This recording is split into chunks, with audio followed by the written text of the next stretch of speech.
இளையராஜா அவர்களோட சங்கத்தில் பாடாத கவிதையில புலமைப்பித்தன் ஒரு அற்புதமான ஒரு விஷயம் பண்ணியிருப்பாரு. அதை கடைசியா சொல்றேன். சங்கத்தில் பாடாத கவிதை அங்கத்தில் யார் தந்தது?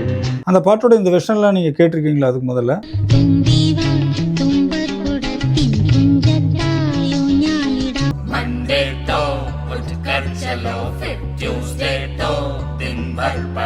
गुमसुम गुम हो क्यों तुम गुमसुम गुम क्यों हो तुम आकाशम ये नाटिदो अनुरागम आनाटिदी. இதுல தெலுங்குல கேட்டீங்க இல்லையா? தெலுங்குல நிரீக்ஷனா படத்துல வந்ததுதான் தமிழ்ல கண்ணை கலைமானேன்னு டப் ஆகும்போது அறிவுமதி அவர்கள் அதுக்கு எழுதினாரு. நீர்வீழ்ச்சி தீ மூட்டுது, தீ கூட குளிர்காயுதுன்னு. அதுதான் என்னோட ஃபேவரேட்டான இன்னொரு வெர்ஷன். அது நீர்வீழ்ச்சி தீ மூட்டுதே, தீ கூட குளிர்காயுதே.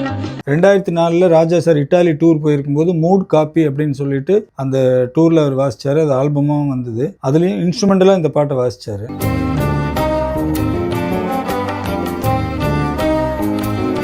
இது எல்லாமே கேட்டிருக்கீங்களாங்கிறதுக்கு தான் இந்த வீடியோ பண்ணேன். இன்னொரு விஷயம், புலமைப்பித்தன் இதில் பண்ண ஒரு அற்புதமான விஷயம் என்னன்னா, சங்கத்தில் பாடாத கவிதை அங்கத்தில் யார் தந்ததுன்னு ஆரம்பிக்கிறாரு. சங்கத்தில் பாடாத கவிதை அங்கத்தில் யார் தந்தது?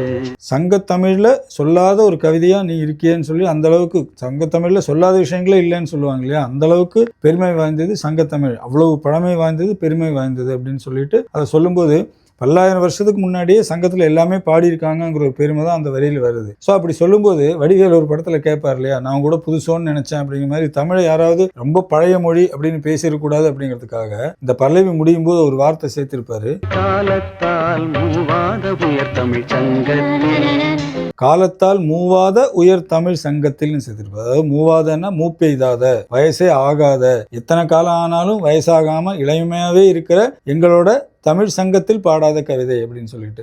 ஸோ அவ்வளவு பழமையானதுன்னு சொல்லியாச்சு, எவ்வளவு பழசானாலும் அது இளமையாவே இருக்கிற தமிழ்னு சொல்லியாச்சு அப்படின்னு ஒரு அற்புதமான விஷயத்த புலமைப்பித்தன் அவர்கள் இந்த பாட்டில் பண்ணியிருக்காரு.